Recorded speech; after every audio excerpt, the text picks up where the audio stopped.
Assalamualaikum warahmatullahi wabarakatuh. Selamat pagi anak-anak. Ya, sudah sarapan atau puasa?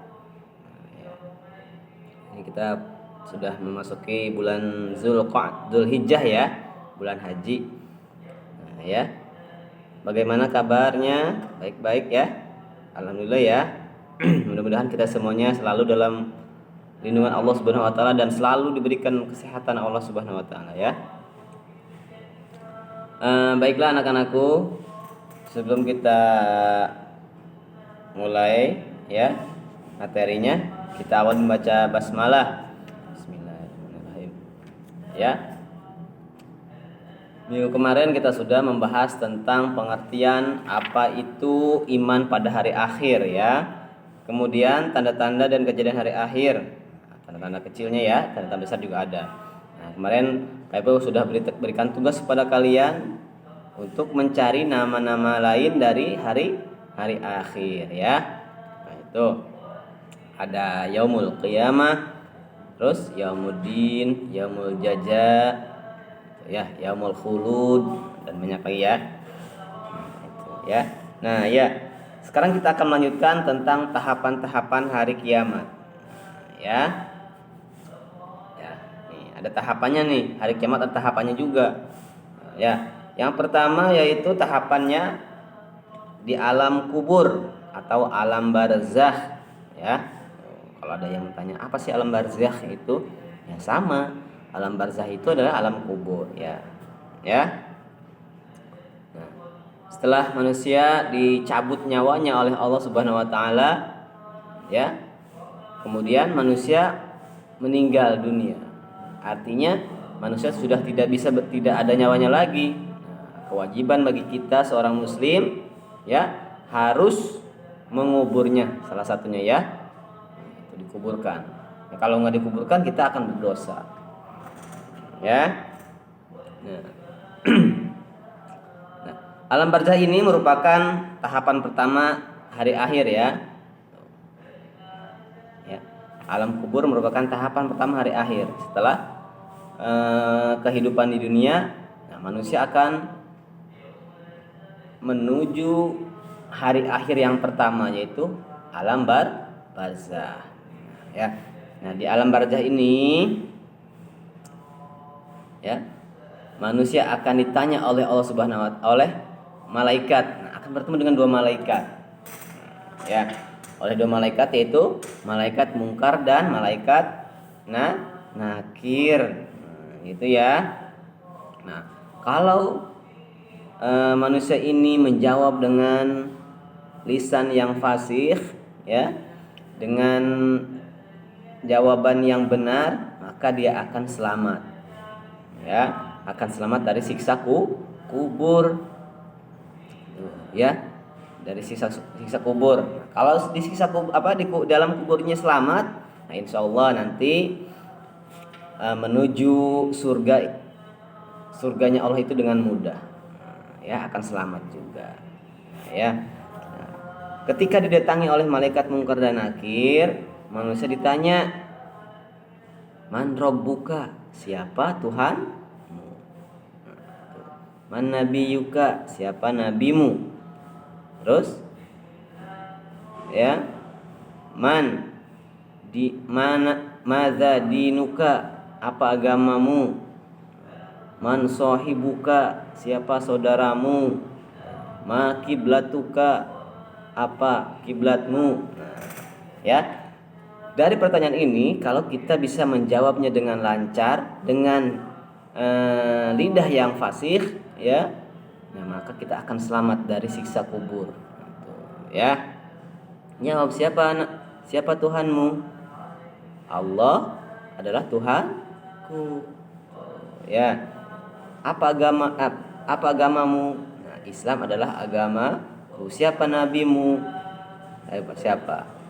Nabiku adalah Nabi Muhammad. Siapa temanmu atau saudaramu? Saudaraku adalah orang-orang muslim. Di mana kiblatmu? Kiblatku di Ka'bah. Adalah Ka'bah ya. Nah, itu ada pertanyaan, Pak, bagaimana orang-orang kafir? Ditanya enggak? Sama ditanya juga. Ya. Nah, mereka pasti tidak bisa menjawabnya karena mereka tidak beriman kepada Allah. Ya. Nah, itu pertanyaan kubur. Nah, ya. Jadi siksa kubur itu benar-benar ada. Ya, siksa kubur itu ada. Ya, makanya kalau orang kafir mereka tidak percaya bahwa ada alam kubur atau tidak ada kehidupan setelah di dunia ini. Nah, makanya mereka tidak percaya orang-orang kafir itu, ya. Kalau sudah mati ya sudah, meninggal saja. Nah, kemudian tahapan yang kedua yaitu hari kebangkitan. Setelah manusia dikubur, ya, meninggal dunia. Sekarang manusia yang sudah meninggal, mereka sedang menanti akan datangnya hari kiamat. Kiamat kubro, ya, kiamat yang besar. Tuh. Ya.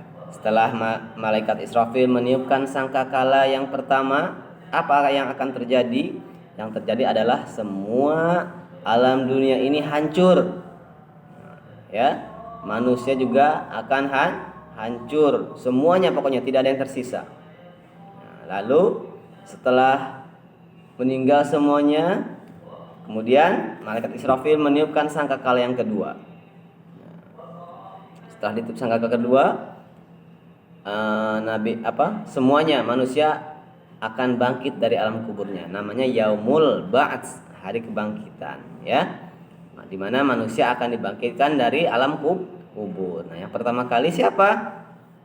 Nabi Muhammad akan dibangkitkan yang pertama kali. Kok Nabi Muhammad kan bukan manusia pertama yang diciptakan oleh Allah. Tetapi kenapa kok Nabi Muhammad yang pertama kali dibangkitkan? Ya, Nabi Muhammad adalah manusia yang teristimewa yang diciptakan oleh Allah. Makanya Nabi Muhammad yang akan dibangkitkan yang pertama kali. Nah, kita sebagai umatnya, ya, harus mengimaninya, ya. Ya, beriman kepada Nabi Muhammad. Itu, ya. Setelah di alam kubur kemudian dibangkitkan oleh Allah manusia akan dibangkitkan oleh Allah dari kuburnya, ya. Itu, ya. Kemudian tahapan yang ketiga, padang mahsyar, Yaumul Mahsyar, di mana manusia akan dikumpulkan, ya.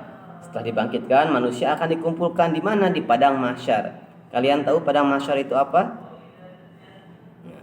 Padang mahsyar adalah suatu tempat yang luas. Semua manusia sejak zaman Nabi Adam, ya, umatnya Nabi Adam umatnya, sampai zaman umatnya Nabi Muhammad, ya, sekarang ini semuanya dikumpulkan, tidak ada yang tertinggal. Berarti berapa tuh? Banyak enggak? Pasti banyak, ya, banyak. Kumpulkan di padang mahsyar. Nah, di sini di padang mahsyar, itu matahari hanya sejengkal dari ubun-ubun manusia. Ya, panas enggak, Pak? Coba kalian rasakan sekarang. Matahari jauh jaraknya dari bumi ke matahari berapa kilo itu? Nah, udah terasa panas kan?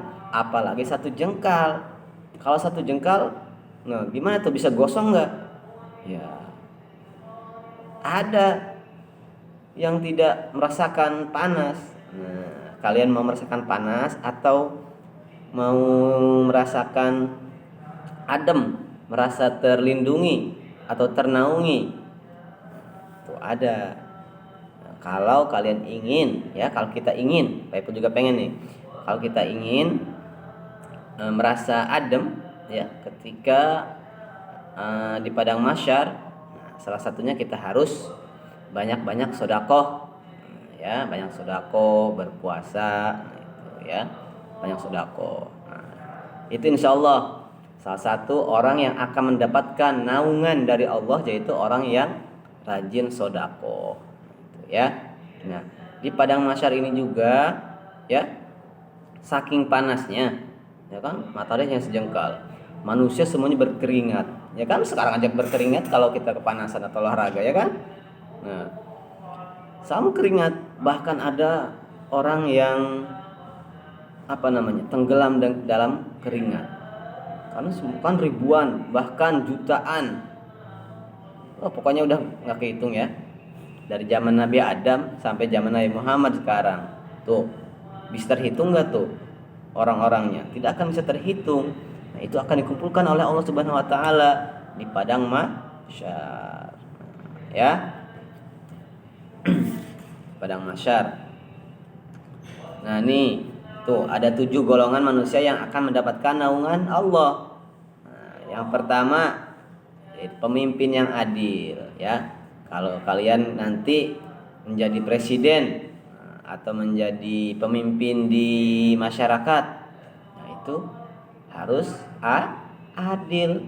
Kalau nggak adil, ya udah nanti di padang mahsyarnya akan mendapatkan kepanasan, kegerahan, ya, haridang katanya kalau kata zaman sekarang, ya. Tuh. Ya. Kemudian selain pemimpin yang adil, pemuda-pemudi ahli ibadah. Tuh, harus ahli ibadah, akan diberi naungan oleh Allah. Orang yang hatinya terpaut dengan masjid. Nah, tuh. Orang yang, ya, selalu ke masjid.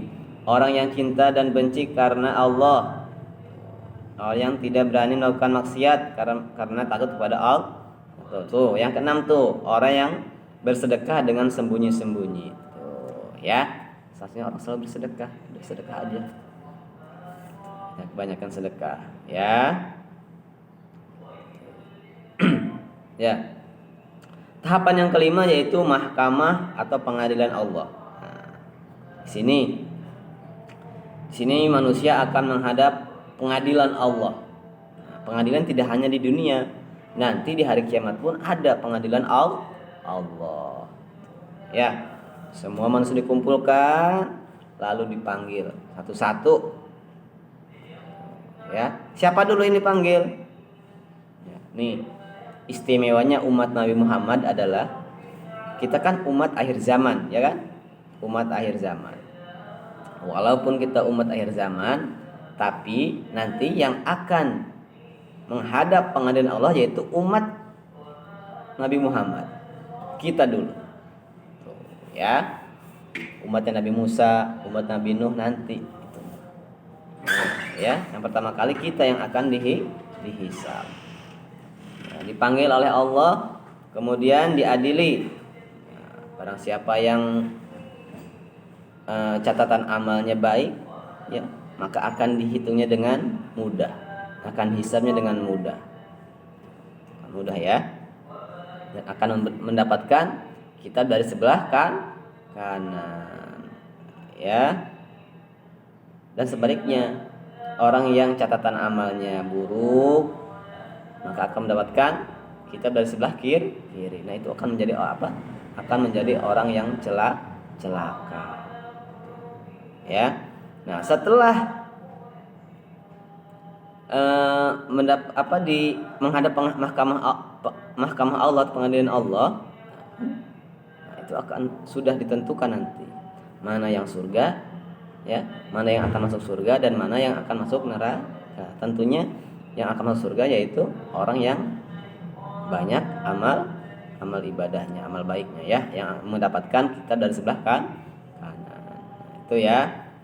Nah, setelah menghadap mahkamah Allah atau pengadilan Allah, manusia akan melewati titian sirat, jembatan Siratal Mustaqim, ya.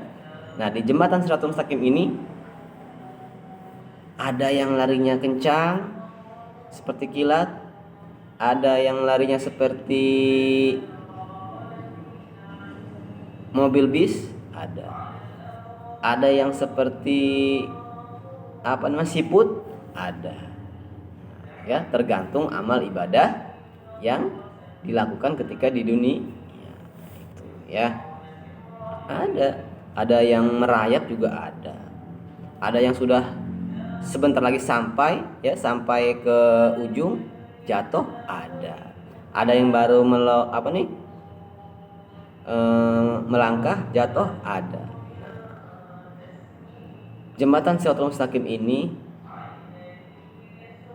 ukurnya kecil. Jadi katanya sehelai rambut dibagi 7.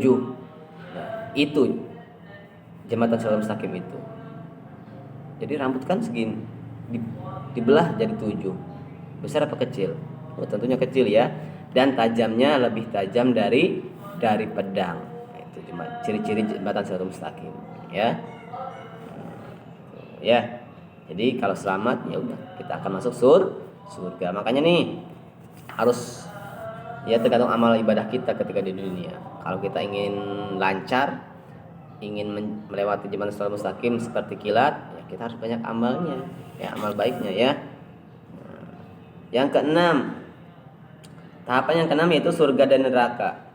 Tuh, ya sudah tahu ya, sudah pasti nih mas, surga dan neraka kalian sudah pasti tahu.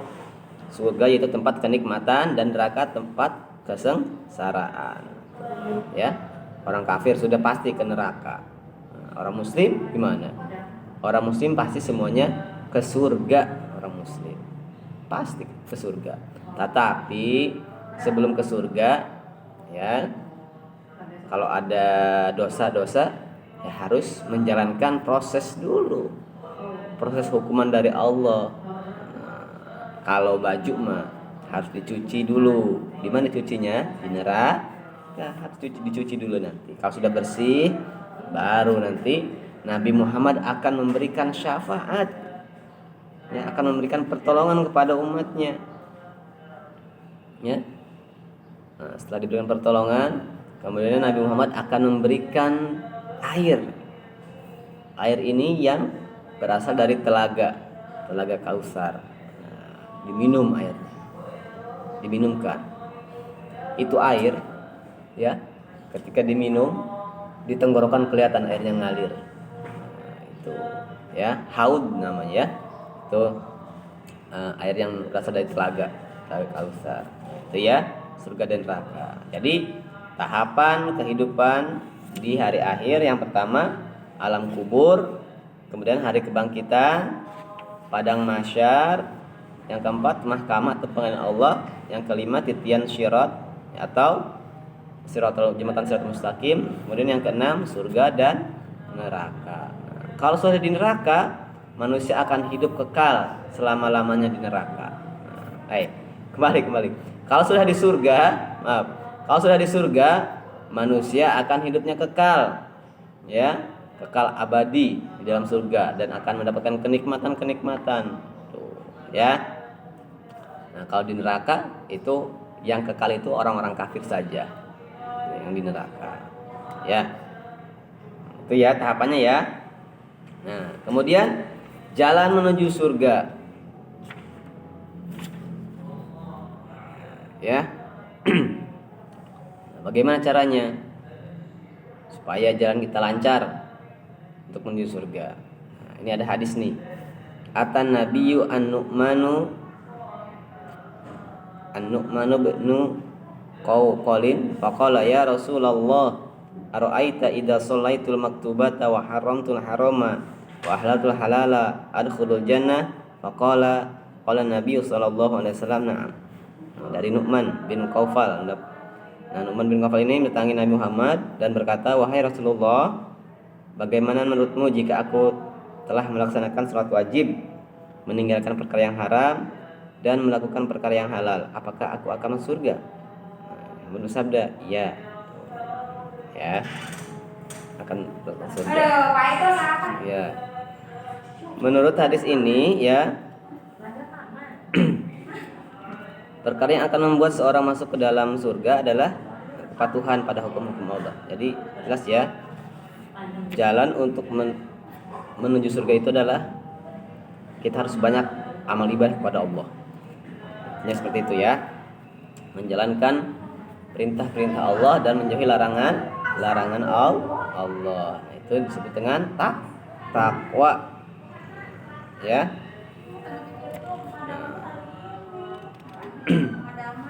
Itu ya jalan, intinya untuk menuju jalan surga itu kita harus banyak-banyak amal ibadah.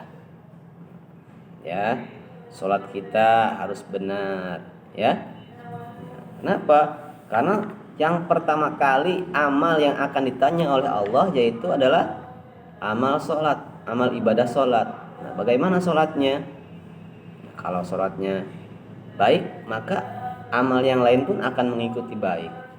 Nah, sebaliknya kalau ibadah sholatnya rusak, ya, maka amal ibadah yang lain pun akan menjadi rusak.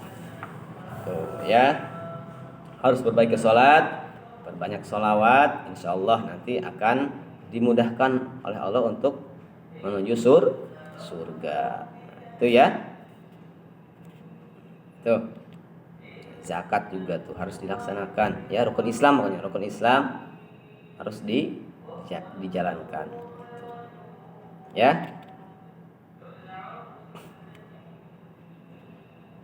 Itu sampai sini aja ya materinya ya. Tahapan-tahapan hari akhir dan jalan menuju surga. Itu saja dulu. Ya. Kalian simak lagi nanti. Ya. Kalau ada pertanyaan boleh bertanya nanti ya. Komen saja ya. Terima kasih. Kita akhiri dengan hamdalah. Billahi taufiq wal hidayah. Assalamualaikum warahmatullahi wabarakatuh.